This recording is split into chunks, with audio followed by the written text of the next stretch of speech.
Peace and love, everyone. This is Alma coming to you with the start of my home birth series as I interview home birth mamas so they can share their experiences, their light, and their love to hopefully empower women who are considering having a home birth. Today, I have Jemila, and as you all know, I am a holistic birth worker. I am an aspiring traditional midwife, and I am a Kundalini Reiki practitioner, and so much more. There's not enough boxes to fit me in. And again, today I have Jemila, and I'm going to let Jemila tell you a little bit about herself. So, hi, y'all. My name's Jemila. I am a holistic doula, a mom of three now, and I do a lot of different things. I'm just a well-rounded person, so I'm happy to be here. Thank you so much for being here, Jemila. So let's get started with the interview. The first question I'm sure that you've heard a lot from people all over is, what made you have or choose a home birth over a hospital birth? So for me, the idea came about after I started doing my doula work. So after my first birth with my daughter, I became a doula. It inspired me in that way to want to help and support women. But then after my doula work started supporting other women in hospitals, I realized I don't want to go back to the hospital to have a baby anymore. So that's kind of how I got to that place. I love that. I love that. And how did you prepare for your home birth? What are some things that you did to help prepare you, whether it be physically, mentally, spiritually, etc.? Like, what are some steps that you took to help prepare? So one of the biggest things is getting your mind right. I was having to like really put in my mind that like no home birth should be normal. It can be safe. It can be a great, effective experience. It doesn't have to be a miserable, painful birth like we expect. And just like mental shifts was really important. Along with that, educating myself a lot. I spent a lot of time, a lot of my extra time was just like reading about different things. So, for myself, like if I had a fear about something, I needed to know everything I could about it to kind of basically break myself from that fear. And then also like journaling really helps me a lot when it comes to like the mental side of things and emotionally too, like being able to release stuff and to open up to things. Journaling has helped a lot. So, and then like physically, just like making sure I was taking care of myself. So I'm a pretty active person. I like to move around a lot and do exercise. So I was like doing like trails and just keeping myself busy. I learned that for myself personally, the more I moved around, the easier the process was going through labor, as well as like the less I hurt through pregnancy too. So that was really important for me. Making sure I'm staying hydrated, drinking, eating right things. When it came to getting ready for my home birth, I became more conscious. So I was definitely doing more like holistic, herbal type stuff to help myself prepare. Just boosting myself with nutrients that way. So yeah, that's pretty much it. I think I named everything. I love that. I love that. And when you so you had an unassisted birth, right, Jamila? Yes, two times now. So my next question is going to be, when selecting to have an unassisted birth, what are some things that went towards that decision? Like, how did you know, like, this is what I want to do and this is what is going to be best for me in my birth? So for me, it came down to like I was in my mind thinking I wanted to have, a midwife. You think you need all these things, and I wanted one, but realistically speaking, it wasn't financially realistic for myself. So, um, I just, and actually, I also say that seeing other people have unassisted births kind of encouraged me a little bit because I might have ended up at the hospital if I had not kind of come across other people's experiences beforehand. That definitely impacted me a lot. So I'm if you can afford a midwife, cool, find the right one and do it. But like I said, it just didn't work out for me to be able to have that. So it was between me and God at that point. I had to just, go within and look for the guidance of all of our ancestors who did it before us and just get through it, that way. Yes, I love that. Um, Jemila is a rare breed. Not many women have unassisted births, but there are entire communities of women who have unassisted birth. But the biggest thing is to educate yourself, right, and to prepare for all and every which way, every scenario, so that the fear doesn't overtake you, right? Because it is possible to birth and free birth and birth unassisted, but you are wholeheartedly responsible for that birth, and it takes a Yes. lot of courage. That's why I'm very inspired by Jemila. So, how did you set up your environment to prepare for your home birth? Like, what are some things that you did to set the vibe and get the zen going the way that you wanted it? I think a biggest part of my mind was like, let me clear the space a little bit. Let me, like, clean up. Wanted to organize things differently. Um, I had a lot of preparation with like my plants and stuff. Like wanted plants to be in a certain place. At first, I thought I wanted, like, say I'm laboring during the day. I wanted like my plants to be in place. If I wanted to sit on a patio and just be out there and enjoy and enjoying the scene and getting through my labor that way. But of course, we know I was in labor overnight both times, and so I never experienced using all my plants on the patio. But I do have a couple in the bathroom where I ended up giving birth. So that was great to have around. I also have music that I played. Both times I had different types of like binaural beats that's supposed to be for like pain relief and healing in that way.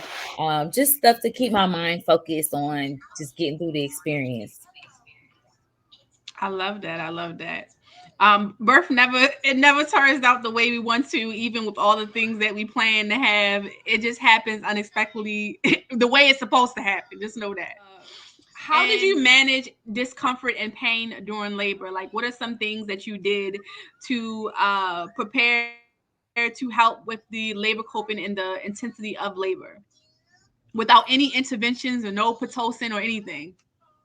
Yeah, so a lot of movement. Like if a contraction was coming on, it was very uncontrollable movements. I would get up, I would move around. For me, I realized if I was like sitting or like at one point in time on my second labor, I was in the tub laboring and I would like tense up a lot. So trying to relax myself, relax and release to it, but also like if I was gonna move, just kind of like swaying or like I was sitting down, I would stand up and then kind of like walk around. That helps me out a lot. A lot of rocking, like just trying to get through. I told you the music to help calm my mind, to help me not think about it as so painful. Which the more you are in fear around that pain, like the more you kind of like, oh, I got to get to this point of having a baby, and that's going to be way more pain. You just are like, oh, the more you Yeah. release that, the less you got to go through all of it. So first labor, my home birth, well, second baby, it was I was in labor for like 6 hours, and then this last time I was in labor for a little less than 5 hours. And I think it definitely made a difference. Of course, like, the more babies you have, the easier it is. But I think part of that comes from because you are accepting of it. Like I've been through this before, I can do it. So it doesn't last as long. And it was cool because I think with this last one, I had like the fetal ejection reflex happen. Well, I feel like I kind of had that with the last two, but like to the point where it was like 1-2 push done, like not too much of thinking about it. It just was like uncontrollable. Nice. That's beautiful. Beautiful. So basically, for those who don't know what fetal ejection is, it is the process of naturally birthing your baby without really having to push. Some people describe it as like being able to breathe through the contractions to breathe your baby out. But a lot of people who birth in the hospital, even birth with midwives, are used to coach pushing. And with fetal ejection, you don't really have to be coached to push or to purple push to get the baby out at all. Now, my Best way. next question is, I'm sorry, go ahead. I said best way to do it. I just being honest. Yes, absolutely. Absolutely, because coach pushing, it burns a lot of energy, a lot of energy. And for me, I felt the urge to want to push, But if I could have just held out a little before pushing forcefully, I wish I would have, because it actually made me tear. So I Yeah. will definitely try that my next baby for sure. So my next question is, what support system did you have, or what support system did you set up to have with you during your unassisted births?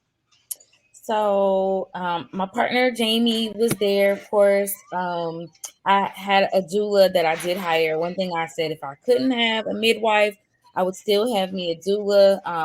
I was really focused on people who were familiar with kind of like other sides of medical, because like I kind of have that background. So being able to, if need be, transfer, being able to navigate that way, but also having some kind of basic life-saving skills was kind of important to me. So like my doula had that. She actually had two unassisted home births, one of them being twins, and on one of them she actually had to resuscitate her baby. So that was something that's, was like, if you can do that, like that's great. And I do believe, I did some CPR training before, so that was helpful. I was not dependent on my doula to save lives or anything. I know some people will feel the way about that. That was not the case, but to have other people around who do know things, know signs of what to look for, that was really important to me. When it came down to like the first birth, I actually did have I had another doula as well, but she actually ended up missing. So it was just me and my partner, but it was honestly just a great experience overall. And like right after I had my baby, my oldest daughter came in immediately after, and to check on me, and boom, the baby was here. So I wasn't like really interrupted. And then with my last one, my aunt, was already on standby, kind of like if the baby was to come, like if I need some help, she would come by, help me with the girls and things. So it was perfect. She actually came and got my younger one, to be able to help calm her while we got through the process of cleaning up and getting things going with baby. So it was really helpful in that case to have my family around for that. Beautiful, beautiful. And were there any challenges that you faced it during both of your births? And if you had any challenges, how did you face them? Um, any challenges? I didn't have any challenges with either of the births. Um, Yeah, I like there was nothing that happened that I could say was like, "Oh, if I could do something different." I'll say with the first one though, I did not realize I was gonna be so close to having the baby, and I was in the tub, and so I ended up, even though I was in the tub, I was actually on my back. So when I ended up pushing, sitting on your back and pushing and stuff is also a more way. Peace and love, everyone. Thank you so much for tuning in to my home birth series. I hope you're enjoying the stories of so many beautiful women who came on my platform to share their experiences. This commercial break, I want to introduce my brand new ebook, Birthing Freedom: The Power of Home Birth. I hope that this book inspires women to have the courage to birth on their own terms and have the birth that they always desired. This ebook is packed with wisdom, knowledge, and information as it pertains to home birth to help women make informed decisions. If you're interested in purchasing, please click the link in the description and enjoy. Thank you so much for Honestly, your I don't know support. because it closed up. Everything healed up. So, but I do feel like it was maybe a little bit of a tear in that particular instance. So that would probably be the biggest challenge, I would say. Or I will also say the first time around. Um, so this would be my second baby, and I learned after this process that the way your uterus works to return to its normal size, like it doesn't do it quite as much with the first couple ones, but like on the third one, it was pretty natural. It happened. So my placenta came out a lot quicker this last time versus like with the second baby, I felt like I was wanting something to happen, but it wasn't like I wasn't getting no contractions. So my placenta trying to deliver it, it took like 2 hours.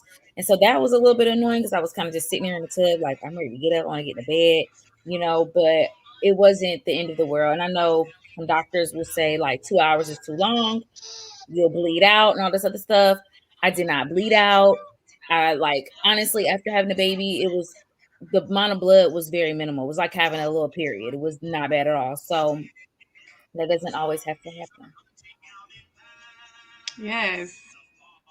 And how did you? ensure safety of both you yourself and your baby? I know you talked a little bit about just making sure you had people around you that knew the basics and that you knew the basics as far as emergency preparedness. But are there some other things that you did to ensure safety of yourself and the baby? Um, well, like just a plan in general with my partner. Like, I'm like let them know, like, signs of if I'm not my normal self, if I'm not talking right or looking right. So, like, lean on that if you feel you're concerned and I'm not responsive or something. Like, you can call an ambulance, like you can call for help, that would be okay. Or if we just felt in general, like afterwards, knowing where the quickest route to get to like a normal to another birthing center or emergency room or something. Just kind of being aware of like those things around us. That was honestly probably the most that I had done to be prepared otherwise. Okay. And what moments or aspects of your home births really stood out to you, or you think about, or even that you would pass down to your children, so that they remember the details or the memories of their birthing experience? That's a good one. So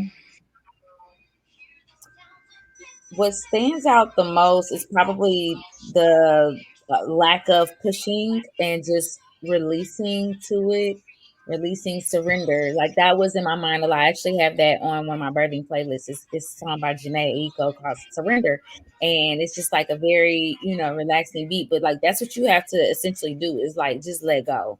And when you let go and you accept it and you know what's coming next, it's like it happens so much faster. The contractions go quicker and boom. It was like with this last time I thought I was gonna get back in the tub. I did use like the tub to help me be relaxed, but then ended up not being able to make it back in because that uncontrollable push feeling, like it was just I can't control it. I was getting up from the toilet to get into the tub.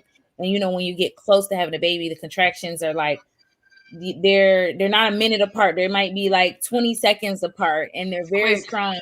So Mm-hmm. it was like I didn't have time to get back in the tub. Another one was coming, and I just literally it happened so fast that her daddy actually was not even in the bathroom when it happened. I just real quick push, and I'm like, he's here, like that's it. Oh my goodness, like I couldn't believe it. And my baby came out. She was a little purple, and but then she did a quick little and that was it. So the water birth baby did not cry. That is very normal. I've learned since then that is very normal for babies to go through the water birth process and not cry. And then I think it's even though my youngest one cried just a little bit, I think that was like just let me know like I'm fine, everything's cool. And then she was fine after that. It was very very peaceful. um I definitely have been reflecting on my experiences with postpartum after each baby, and I'm like, there must be some correlation between the amount of stressors and the medications and things at the hospital because it seemed like my oldest baby was like crying all through the night. All these different uncomfortabilities, their sleep schedule, all types of stuff. And I really didn't go through that this last time, and I'm like, I must be just really fortunate. It's just they don't stay up all night. It's not all that crying and getting them back to sleep and rocking them. It's like no, feed them and they pretty much fall back asleep. So I've been very fortunate for that, which will make a difference on your recovery as well. Um, but yeah, those are like the biggest things that I say stood out. Just taking it, slowly, letting nature just do what it does. Nice, beautiful, beautiful. And has that was you actually answered my next question. Because my next question was, do you feel like your home birth experience impacted your postpartum period, having a home birth? I guess you could a little go in a little bit about your postpartum period with having a hospital birth since you had that experience versus having a home birth. Yeah, so as I stated, like it was a little bit different where the with my oldest one, the baby, she would stay up throughout the night, and that could be frustrating for anyone not getting enough sleep. At that time I didn't have to work. I didn't have to worry about that stuff either. I was actually living with my mom, and it was like pretty chill overall. I could sleep during the day if need be, but like, my daughter did have her different challenges with sleeping and the schedule, and then also like, digestion and stuff. A lot of reasons of why those things could have happened. I actually ended up giving my oldest one formula, and I saw just how her body responded very quickly to the two different forms of milk. And it just let me know like I'm very much wanting to stick with breastfeeding. And I think that choosing to breastfeed affects my mental health too, because, as I explained it to my partner, I'm like, look, if we had to do bottles constantly, like you got to think, you got to actually get up out the bed, you got to go make the bottle. You got, if you're doing formula, you gotta warm the milk up, then you gotta add it, you gotta test it, you gotta, do these things. So you gotta walk back, the baby crying. Now you gotta come back and calm the baby down before the baby can even eat. And then the baby eats, and then you gotta burp them, and then all this stuff. And I'm like, the whole time I could roll over, grab baby, feed, I could kind of close my eyes a little bit, put baby back. I don't know. It's a whole different process. I definitely, people have even said like, y'all don't look like y'all got newborns, like y'all don't like y'all missing out on no sleep, and we really don't. Like honestly, it's been very, very good, and I really feel like it makes a difference on me being able to like kind of bounce back and being able to do my routine things and working and stuff. Some people will say they wouldn't want to work, but I enjoy working and doing stuff and being productive. I don't like just sitting, and that was honestly probably the hardest part for me in postpartum is like, just because you feel good don't mean you need to get up and be doing stuff. And you don't need to be doing that much. Like Yes. your body is still going through healing even if you're Yes. feeling good. And I did realize that hit me after about right around 2 weeks. Yes. I wasn't doing the most, but like, it's very instinctual. Like I need to throw a load of clothes in the wash. Let me like fold them or something. And that little bit of bending. Oh my goodness, the afterbirth pains. I didn't know this, but once you get to like your third and beyond baby, they get more painful. Trying to have your uterus go back to normal. And so that my movement made me really realize like, oh, it was like even worse, like in that case. So that would be the difference overall with postpartum healing. And just it really taught me that like I do have to just sit. So I didn't do a whole lot for the for real. She's just now 7 weeks now, and so I feel like I just kind of started doing a little bit more outside of the house. I work from home, and so that's pretty much been my place. I've been at home a lot, not having to do too much. So yeah, I think I answered everything about that. Nice. Okay. Yes. Thank you. Thank you. A very good answer. Even though you had the ability and you felt good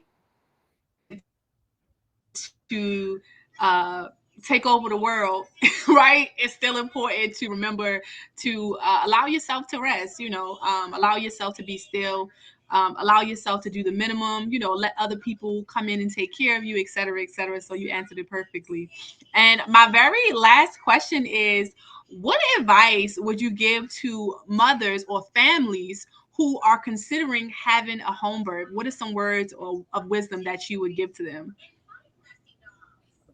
Um, Believe in yourself, believe in the divine power of the one most high that gives us all strength to do everything. We can do anything. You really can. And it's like if we really needed all this other stuff, it would have been here on the earth at the very beginning, coming from nature. We would have the little scissors, we would have little tools and things, we would get all that extra stuff. So that's my biggest thing is like if someone is deciding to do it, do it. Good for you. I am so glad that you got to that point and that mindset. Don't talk to a lot of people about it if they not gonna give you the best support. Protect yourself, your baby, your energy. You don't have to tell people you're pregnant for real. Keep it to yourself. That honestly was probably one of the best things that I did with my last two pregnancies is not having a lot of people know about it. And just being able to like be in that energy and yeah, do your like I said, do get your education though. Like learn. If you have a fear about something, learn about it. There's most people have fears because they don't understand stuff. And the more you understand and you get more stories, like I love that you're doing this telling the stories of the home birth and things so that people can see other ways of birth that is normal but it's not considered normal in a hospital setting. But it's very normal and natural and happens in nature all the time for people, for animals, things like that. That was for me. Like I looked at a lot of like breech birth videos, nuchal cord, seeing the cord around the baby neck and stuff. Like I wanted to know like if those are my fears, like what would I do in that situation? And seeing how people get through it, it's like, okay, it ain't that bad. It's maybe not that bad.